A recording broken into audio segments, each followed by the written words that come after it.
today's topic, we're going to be talking about altering pentatonics, and also want to give you a couple tips on finding key areas or tonal centers. Please feel free to go back to my page and watch any previous videos talking about targeting on the grand scale, what makes good targets, using the pentatonic scale as kind of our melodic source. So a couple different videos that you can feel free to check out. Again, this is for people that are starting out or wanting to demystify the improvisation process. So, like I said, please feel free to check out some of those other videos. But today we're going to be talking about altering pentatonics. And I'm not going to go into every single alteration that we can do with the pentatonic scale because that's going to be for further videos. But one of my favorite alterations that I like to do with the pentatonic scale is taking the third and lowering it a half step. So making it a minor pentatonic scale with a major six. This is sometimes called an Incen pentatonic scale. You don't have to worry about names because people in the education world often fight about the names. So we're not even going to get into that. But I wanted to talk about this very first alteration because this is one of my favorite alterations to do, especially when playing over blues. And this Incen pentatonic is we're just lowering the third scale degree.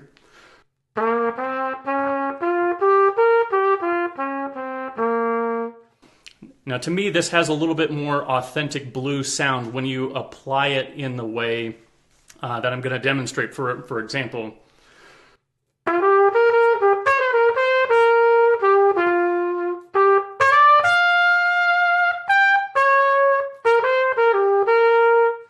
to me, that has a much better sound, much more of a blues feel than this traditional blues scale of.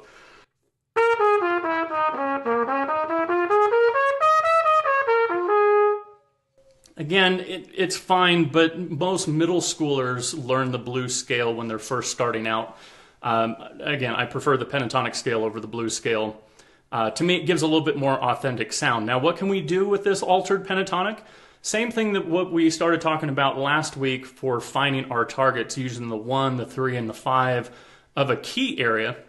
We can use this altered pentatonic to help get us to those points. So if we're landing on the 5, and then again, if we're going to land on a 3, and this is the cool thing about the pentatonic scale is if you're in a major harmony, we can still use this Incen pentatonic with the flat third, and we can interchange the flat third with the third because the flat third also has kind of that blues sound, and then we can resolve it back up to the major third.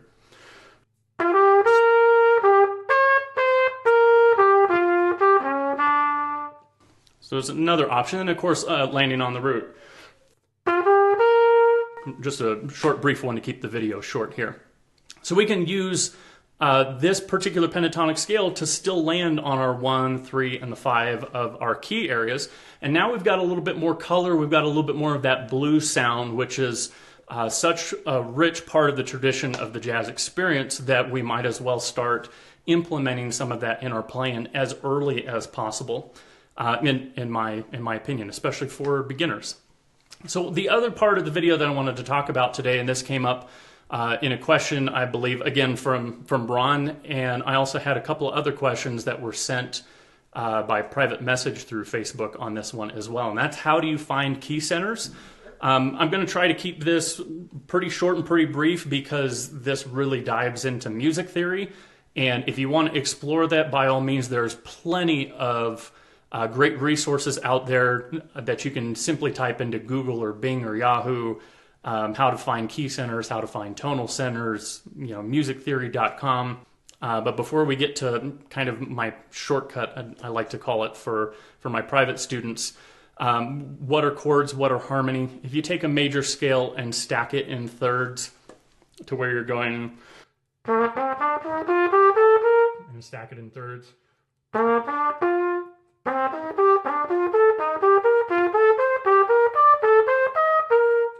That is the first foundations of triadic harmony, and then you can stack another third on top of that to make seventh chord, so a major seventh. So the first chord that's built off of the first First step of the scale is major. If you build it off of the second, it's a minor seventh. If you build it off of the third, it's a minor seventh. If you build it off the fourth, it's a major seventh. If you build it off of the fifth, that's the dominant. It's a dominant chord or a seventh chord. If you build it off of the sixth, it's a minor. And if you build it off of the seventh, it's a minor 7 flat 5. A whole bunch of different nomenclatures, all that sort of stuff. But if you were to find all of those built off of a scale, that's essentially a key center, key area, but it can have various relationships that extend out beyond that. So one shortcut that I have, and I hope this helps some of you, is that when you're looking at a chord progression, I always recommend finding the major scale, or not finding the major scale, finding a major chord and then look left. If you find a major chord inside the progression and you look left and it's a dominant chord, so for instance, we're in the key of C. If you see a C major chord, if you look directly left to that, do you see a G7 or a G13 or a G7 flat 9 or something along that? Then you're going to find that that's that relationship of the 5 chord going to the 1 chord. You've just found a key area. It may last for a short period of time, or it could be for 4 bars or 8 bars. But look left.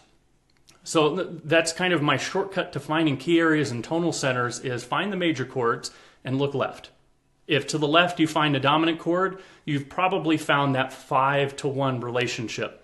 5-1, if you look at the circle of fourths and the circle of fifths, chord root movement follows that circle around in most traditional functional Western harmony. And jazz is no exception to that, but you will find non-functional harmony, and that's a completely separate subject. So for now, for finding these key areas, find the major chord, look to the left. Is it a dominant chord? If it's not a dominant chord, then we need to look a little bit further left from that to see what the relationship of the chord from the left of whatever it is that you're looking at. So if we find that C major chord and we go to the left and we find a G7, for example, we've now found that 5-1 relationship. If we continue going left from the G, is it a minor chord? Yes. If it's a D minor chord, then we just found the jazz nugget of a 2-5-1 progression. Maybe you've heard people talk about this before, but this is that root movement following around the circle of fifths from D to G to C. Guess what? You just found a key area. Now, if you find an F major, guess what? That's still inside of that C major. So going back to that stacking the chords in thirds, if you're finding a C major, D minor, E minor, F major, G dominant, A minor, or a B minor 7 flat 5, you're probably inside of the C major key area.